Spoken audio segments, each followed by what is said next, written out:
welcome to Research Bites, your daily dose of science news. Today is February 28th, and do you know what's special about this day?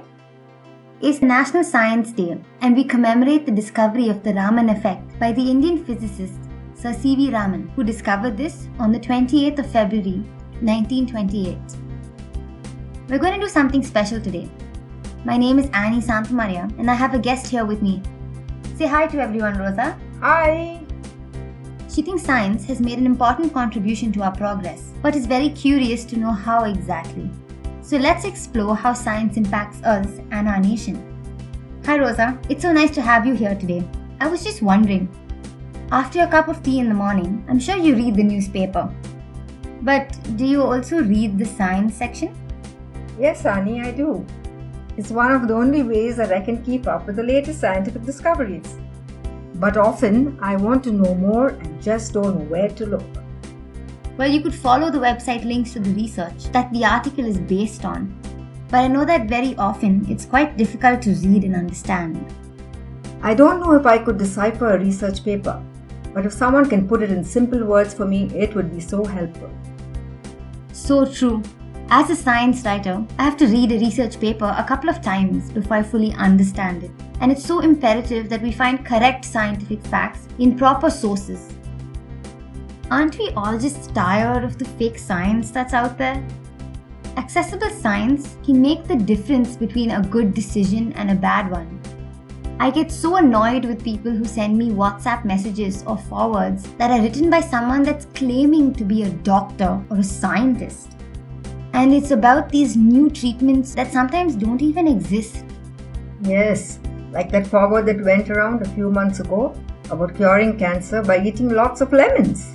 Exactly. It's not just ridiculous, it's so scary and so dangerous. It's giving off false information to poor families that have loved ones who are suffering from cancer. But these forwards look so real, Annie, and sometimes I send them trusting the person that forwarded it to me. How can we tell if it's fake? Well, I guess the first thing you could do is to always be a little skeptical. And maybe get your research and stories from a good reputed source. There are tons online. We have a website called Research Matters, and it has a lot of articles and stories that are based directly off research papers. In fact, the article that we write is then sent to the researcher who reads through it and vets our information. Also, there's India Bioscience or online portals like The Wire. Plus, a few mainstream newspapers like the Deccan Herald, Hindu, and the Telegraph publish quality science-based news stories. If we do receive a dubious forward, could we Google the name of the doctor and their affiliations to see if they actually exist? Yeah, you could do that. And if you really have the time, you could search through Google Scholar or websites like Snopes.com to see whether there are some actual facts behind the fiction. You know what? It's such a shame that there's so much fake science out there when there's really no need for it. Science is taking such great strides and helping India to develop so much.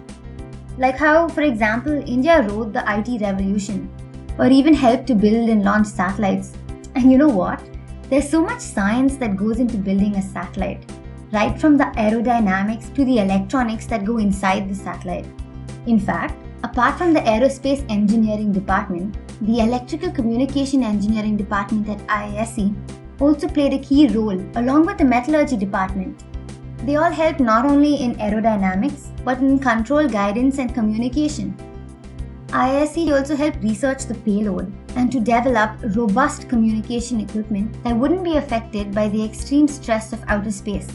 You know, some of these departments were started in the early 1940s, and the investments in research on basic sciences started paying off in the 1970s and continue to do so till date.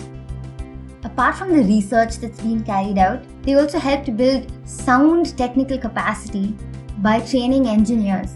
For instance, many of the technical personnel at ISRO have studied at IISc. Yes, Annie, knowledge and research did help with development. You know, even way back in 1914, this was during World War I, when the Kingdom of Mysore could not export sandalwood. Sir Vishwesvaraya asked chemistry professors from IISc if they could find ways to utilize the stock that was just lying in the warehouse.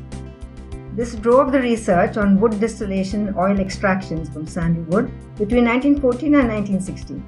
At the behest of Sir Vishwesvaraya, the then Maharaja of Mysore, decided to grant some land near IISc to build a soap factory and trade with the world.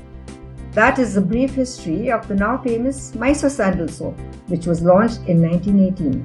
Wow, that's so amazing. I didn't know that. And you don't have to be a scientist to contribute to science. You can be a citizen scientist. I actually did an article a while ago called The Yin and Yang of Ecology and Evolution. So this article, it talks about how caterpillars use color as a defense strategy. The researcher, Mr. Gaitonde, compiled this research data from citizen science websites like I Found Butterflies and iNaturalist. And who put up this information? It was butterfly enthusiasts and nature lovers that sat down and took pictures of butterflies and caterpillars, identified them, and then uploaded their pictures to these sites. These websites are digital libraries that both scientists and the members of society can use for free. Oh, right. I've heard of bird races where birders team up to identify as many different bird species as possible to raise awareness of the biodiversity of a place. Yeah, that's so true, and these are really good ways to make a direct contribution to science. Plus, you can even become a backyard scientist with a Foldscope. This is a paper microscope that fits in your pocket. It's economical and lets you take a look at the microscopic world with the naked eye. Isn't that great? Gubi Labs works with Foldscope instruments to distribute these novel microscopes in India. Oh, really? That's a great way to get kids interested in science too. And maybe even participate in events and drives that Gubi Labs hosts on the Foldscope microscope. So starting the science day, step out. Maybe get a Foldscope and magnify your curiosity while helping to discover the magnificent world around us. It's been really great to have you here today, Rosa. Thank you. And to all our listeners out there, thank you as well for tuning in. Thank you, Annie. It's been my privilege.